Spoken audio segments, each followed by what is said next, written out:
ఖమ్మం జిల్లా నుంచి ముగ్గురు మంత్రులు ఉన్నా ప్రజలను రక్షించలేకపోయారని మాజీ మంత్రి హరీష్ రావు రాష్ట్ర ప్రభుత్వంపై మండిపడ్డారు. మెదక్ జిల్లా చేగుంట మండల కేంద్రంలో మీడియా సమావేశం నిర్వహించి వారు మాట్లాడుతూ 9 మంది ఎమ్మెల్యేలను గెలిపించిన ఖమ్మం ప్రజలకు 9 మందిని కూడా ప్రభుత్వం కాపాడలేకపోయిందని, 74 సంవత్సరాలున్న ఆంధ్ర ముఖ్యమంత్రి ప్రజల్లో తిరుగుతూ ఉంటే 54 సంవత్సరాలున్న తెలంగాణ ముఖ్యమంత్రి రేవంత్ రెడ్డి ఇంట్లో పడుకున్నారని విమర్శించారు. ప్రభుత్వ వైఫల్యం వల్ల వరదల్లో 16 మంది చనిపోయారని, తమకున్న సమాచారం ప్రకారం 31 మంది చనిపోయి ఉంటారని వారు తెలిపారు.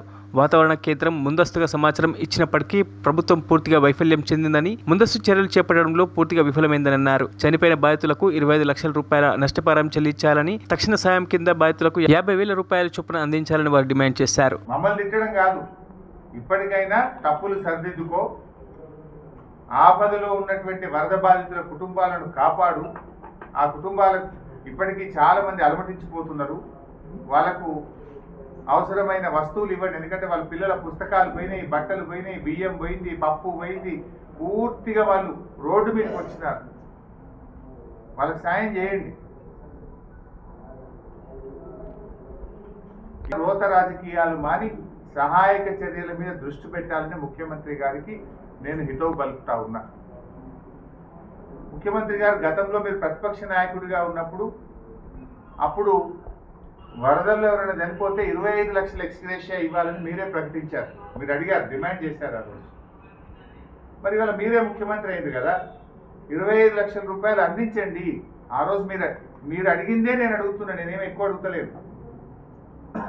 ప్రతిపక్ష నాయకుడిగా మీరు ఆ రోజు వరద బాధితులకు 25 లక్షలు ఇవ్వాలని మీరు డిమాండ్ చేశారు. ఆ రోజు మీరు మాట మీద ఉండే మనిషి అయితే, నిజాయితీ ఉంటే తక్షణమే చనిపోయిన కుటుంబాలకు 25 లక్షల ఎక్స్గ్రేషన్ చెల్లించాలని నేను డిమాండ్ చేస్తా ఉన్నా. అదేవిధంగా వరదల్లో తడిచిపోయి దాదాపు 3,000 ఇండ్లు మునిగిపోయినాయి. ఖమ్మం ఒక్క పట్టణంలోనే 3,000 కుటుంబాలు నిరాశ్రయులైనారు. వారు ఒక్కొక్క కుటుంబానికి 50,000 రూపాయల తక్షణ ఆర్థిక సహాయం అందించండి. ఎందుకంటే వాళ్ళ బట్టలు, బియ్యము, పప్పు, ఉప్పు అన్ని పోయింది. ఆ పిల్లలకు మళ్ళీ కొత్త పాఠ్య పుస్తకాలు ఇవ్వండి. ఆ పిల్లల ఫీజులన్నీ 9 సీట్లు గెలిపిస్తే ఇలా 9 మందిని మీరు కాపాడలేకపోయింది. ఉదయం 8 గంటల నుంచి రాత్రి 9 గంటల వరకు 13 గంటలు వాళ్ళు ఆహాకారాలు చేస్తూ ఉంటే, వాళ్ళు బాధపడుతుంటే ప్రభుత్వం హెలికాప్టర్ పంపలేకపోయింది, వాళ్ళని సాయం చేయలేకపోయింది. చివరికి వాళ్ళే గ్రామ ప్రజల సహకారంతో, వాళ్ళ బంధుమిత్రుల సహకారంతో, ఓ జేసీబీ సహకారంతో వాళ్ళు వెళ్ళిపోయారు తప్ప జిల్లా యంత్రాంగం కానీ, అధికారులు కానీ, ప్రజాప్రతినిధులు కానీ, రాష్ట్ర ప్రభుత్వం కానీ 13 గంటల పాటు వాళ్ళు ఆహాకారాలు చేస్తే కూడా వాళ్ళని కాపాడడంలో ప్రభుత్వం ఫెయిల్ అయిపోయింది.